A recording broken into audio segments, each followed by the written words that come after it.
नमस्ते। यहाँ हम देखेंगे फैक्टराइजेशन और उसके बेसिक कॉन्सेप्ट। तो चलिए स्टार्ट करते हैं हम लोग। जहाँ भी आपको ऐसे टाइप का क्वेश्चन दिखेगा तो उससे हमें पहले रिलेट करना होगा, मतलब उसको एग्जैक्ट सेम देखना पड़ेगा इस टाइप में। यहाँ पे देखो कॉन्सेप्ट क्या है। अगर हमारे पास कोई भी इक्वेशन इस फॉर्म में है तो हम उसका फैक्टराइजेशन कर सकते हैं, यानी कि जो फर्स्ट टर्म है ए एक्स स्क्वायर फिर बी एक्स है plus c a equal to zero है। यहाँ पे जो ए बी सी है जो नंबर्स होते हैं, ठीक। और आगे जो एक्स रहेंगे वो वाई भी हो सकता है, कभी कभी जेड भी हो सकता है, कभी कभी पी और क्यू वाई कुछ भी हो सकता है। तो स्टार्ट करते हैं हम लोग। तो इसमें कॉन्सेप्ट पहले समझेंगे हम लोग, कॉन्सेप्ट होता क्या है। तो जो भी हमारे पास नंबर ए और सी होगा, यानी कि जो इस प्लेस पे और यहाँ पे एक्स के साथ में होगा, उसका मल्टीप्लाई करेंगे। यानी कि देखिए ए और सी का हम मल्टीप्लाई करेंगे, जो भी नंबर आएगा उसे हम लिख लेंगे। तो यहाँ पे देखिए, यहाँ पे हमेशा वन रहता है, जहाँ पे कुछ नहीं है तो वहाँ पे क्या रहेगा, हमेशा वन रहेगा। और यहाँ पे क्या है 102, तो इसका मल्टीप्लाई करेंगे तो 102 ही आने वाला है। उसके बाद हमें देखना यहाँ पे क्या है माइनस। माइनस करने पे हमारे पास क्या आना चाहिए 11, ठीक। अब हमें दो नंबर ऐसे चाहिए जो मल्टीप्लाई करने पे 102 हो जाए और माइनस करने पे 11 हो जाए।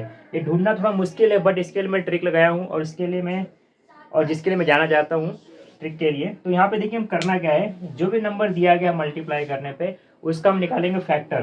तो फैक्टर निकालने सबको आता है। तो ये हो जाएगा 2 से 51, फिर 3 से 17 और 17 1 जा 17। यहाँ पे हम देखेंगे करेंगे क्या। अब देखिए 2 3 जा 6 और 17, अगर आप इन दोनों का मल्टीप्लाई करेंगे 17 6 जा तो 102 होगा। और 17 को आप माइनस करोगे 6 से तो कितना हो जाएगा 11, तो आपको नंबर मिल गया। देखिए कितने आसान तरीके से हमने इस फैक्टर को फाइंड कर लिया। तो वो फैक्टर क्या हमारे पास 17 और 6, 17 माइनस 6। देखिए दोनों नंबर यहाँ पे सेम है।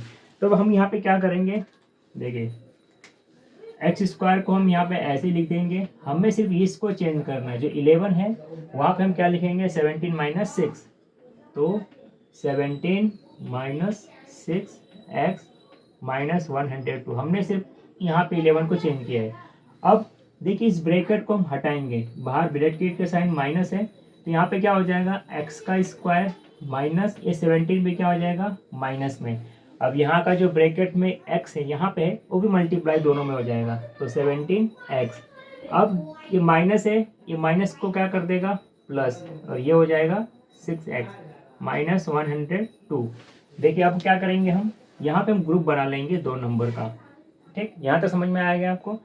देखिए अब इस ग्रुप में देखिए क्या कॉमन है, तो x कॉमन आ रहा है, x को हम बाहर लिख लेंगे। यहाँ पे x का स्क्वायर है तो x बचेगा और यहाँ पे 17 हो जाएगा। सेम चीज यहाँ पे देखिए दोनों में क्या कॉमन है, x तो दोनों में नहीं है, बट यहाँ पे एक नंबर कॉमन हो सकता है, तो मे भी यहाँ पे 6 कॉमन होगा। तो यहाँ पे हम क्या करेंगे प्लस में है तो प्लस 6 को बाहर ले लेंगे x, और आपको पता ही रहेगा कि 6 का मल्टीप्लाई 17 से करेंगे तो आपको 102 कितने टाइम में आएगा वो हमको पता करना होगा। तो हम इसको डायरेक्ट भी कर सकते हैं, बट आपको मैं जो करना क्या है 17 6 जा, ठीक।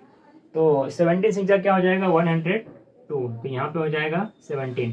अब देखना एक चीज़ है यहाँ पे, अगर ये दोनों टर्म सेम होंगे तो हमारा आंसर क्या है राइट है। अगर दोनों टर्म सेम नहीं है तो आंसर रॉन्ग है। तो आप यहीं रुक जाइए, चेक कर लेना कि आंसर राइट है कि रॉन्ग है।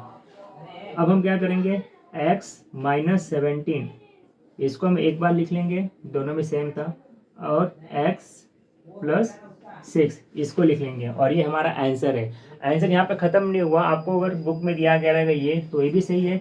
इसके नेक्स्ट स्टेप क्या होता है, अगर यहाँ पे जीरो लिखा होता तो जीरो भी लिख सकते हैं हम लोग यहाँ पे। तो ये हमारा हो जाएगा x minus 17 equal to zero और x plus 6 equal to zero. अब देखिए नेक्स्ट स्टेप क्या होगा, x माइनस 17 वहाँ पे हो जाएगा तो ये हो जाएगा 17 और यहाँ पे हो जाएगा माइनस 6। अब हमारे पास यहाँ पे देखिए x की दो वैल्यू आ गई है, एक प्लस में है और एक माइनस में। ये मालूम इसका मतलब क्या होता है x की वैल्यू का। तो यहाँ पे देखिए अगर इस अब x की वैल्यू को इसमें डालोगे, इस आंसर में इस क्वेश्चन में डालोगे तो आपको जीरो आने वाला है। अगर नहीं जीरो आएगा तो समझो आपका आंसर क्या है रॉन्ग है। तो इसको हम चेक कर लेते हैं। देखिए इस 17 को हम पहले लेते हैं, ठीक।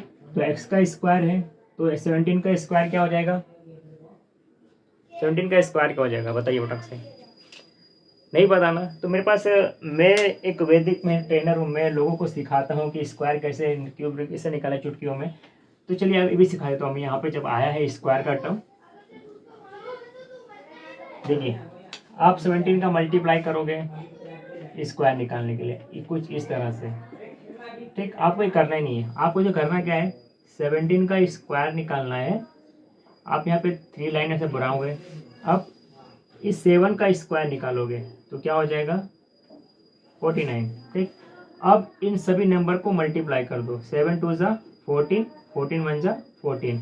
ठीक, अब इसमें 4 को ऐड कर दो, 14 और 4 कितना हो जाएगा 18, 1 कैरी हो जाएगा। और ये 1 का स्क्वायर क्या हो जाएगा 1, और इसमें 1 ऐड कर देंगे 289, यानी कि 17 का स्क्वायर क्या हो जाएगा 289 माइनस 11 का मल्टीप्लाई किससे करना है 17 से, और इसका आंसर क्या हो जाएगा 187। अभी आप बोलोगे कि आप इतना फास्ट कैसे कर लिए, देखिए ये वैदिक मैथ है, और इसकी भी ट्रिक्स है मेरे पास, यूट्यूब आपको मिल जाएगी चैनल पे। इसमें क्या हो जाएगा